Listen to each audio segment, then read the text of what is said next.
Wow. This Neville book I'm reading is really deep, The Five Lessons.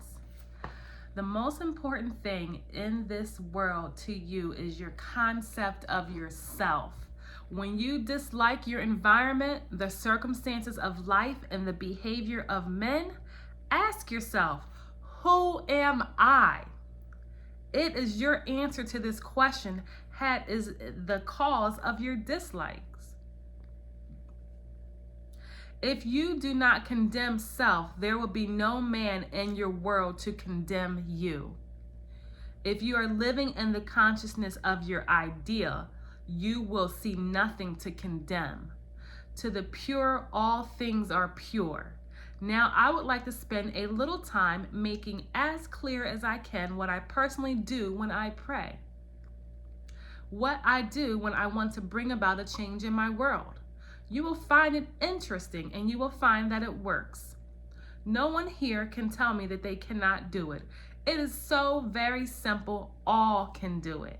We are what we imagine we are.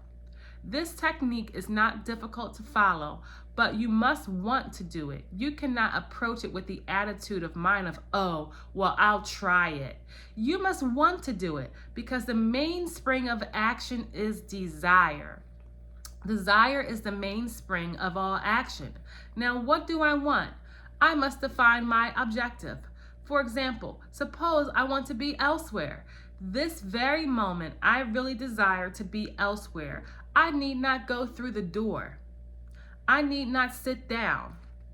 I need do nothing but stand just where I am with my eyes closed. Assume that I am actually standing where I desire to be. We're going to read on, but I got to tell you, this Neville, his work is so powerful. I mean, I've read so many personal development books, new thought leaders, spiritual books, science of the mind, but the way Neville talks, it just really resonates with me. Plus, I just love his bold cockiness. You know, he's like, if I want to go somewhere, I need not even sit. I stand right where I am. He literally proclaims that right here, I have all the power, which I love, absolutely love. All right, let's get back to this chapter. There's only about 2 pages I wanted to read in this chapter that are inspiring and that we can all apply in our lives. Okay. Where was I? All right.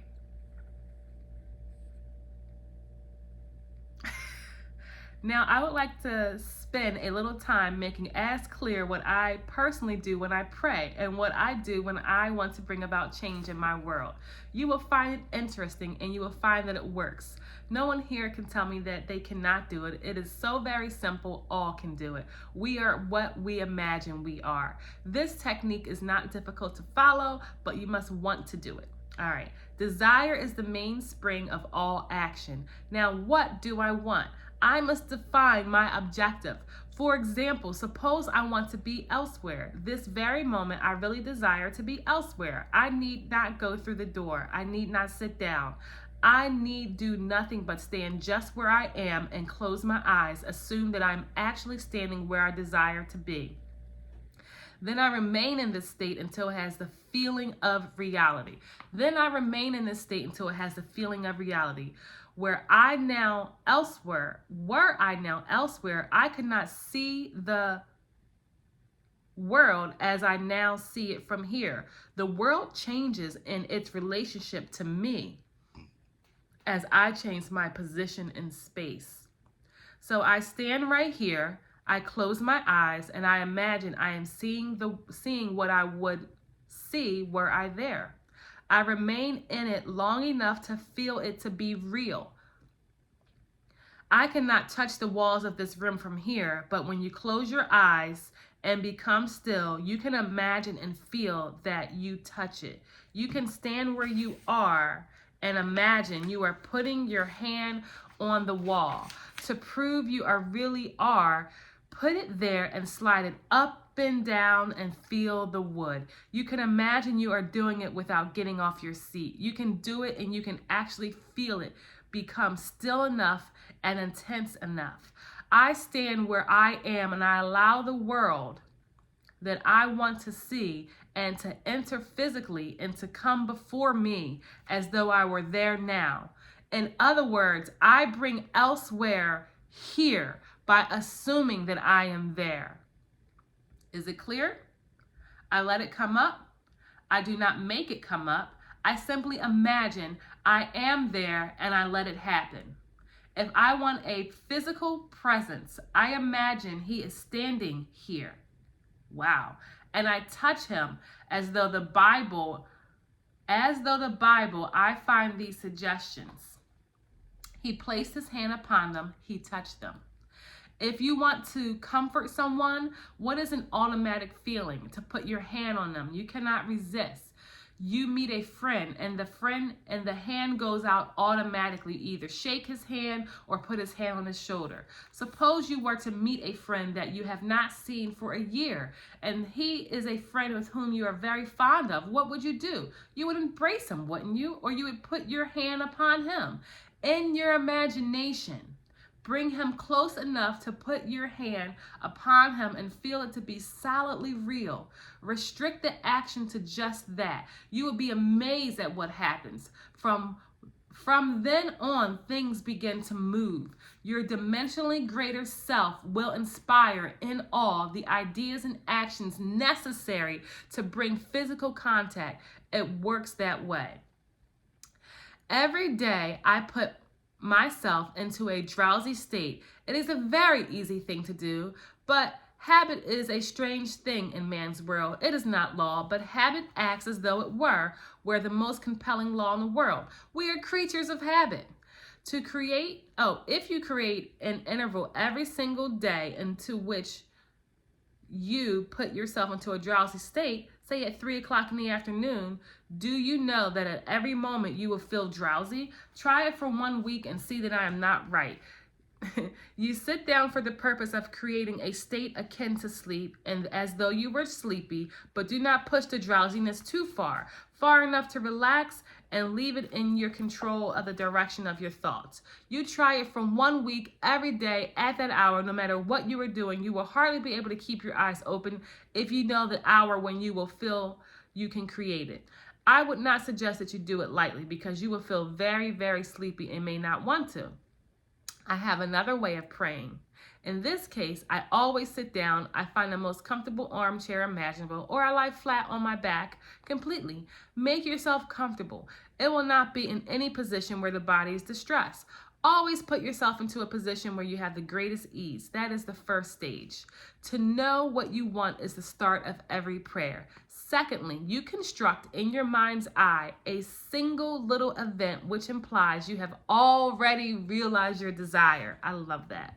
I always let my mind roam on many things that could follow the answered prayer, and I single out the one that is most likely to follow the fulfillment of my desire. After you have decided on the action which implies that your desire has been realized, then sit in your nice comfortable chair or lie flat on your back. Close your eyes for the simple reason it helps to induce the state that borders sleep.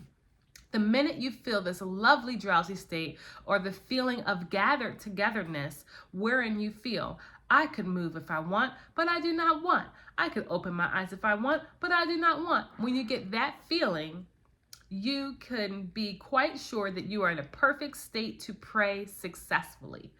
In this feeling, it is easy to touch anything in the world. You take this simple little restricted action which implies fulfillment of your prayer and you feel it or you enact it. Whatever it is, you enter into the action as though you were an actor in a part. You do not sit back and visualize yourself doing it. You do it. With the body immobilized, you imagine that the greater you inside the physical body is coming out of it and that you are actually performing the proposed action. If you are going to walk, you imagine that you are walking. Do not see yourself walking. Feel yourself walking.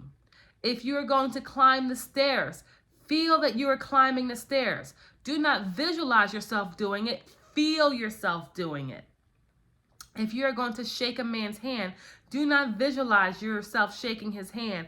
Imagine your friend is standing before you and shake his hand, but leave your physical hands immobilized and imagine that your greater hand, which is your imaginary hand, is actually shaking his hand.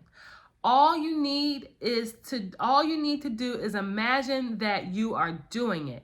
You are stretched out in time, and what you are doing, which seems to be a controlled daydream, is actually an act in the greater dimensions of your being. You are encountering an event fourth dimensionally before you encounter it here in the 3-dimension of space.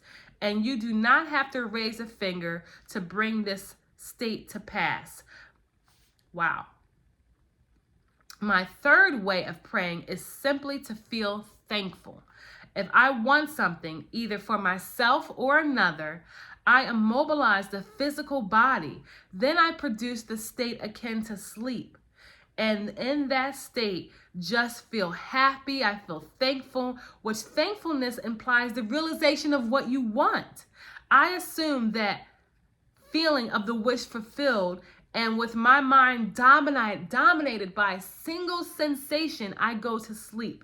I need do nothing to make it so because it is so. My feeling of the wish fulfilled implies it is done.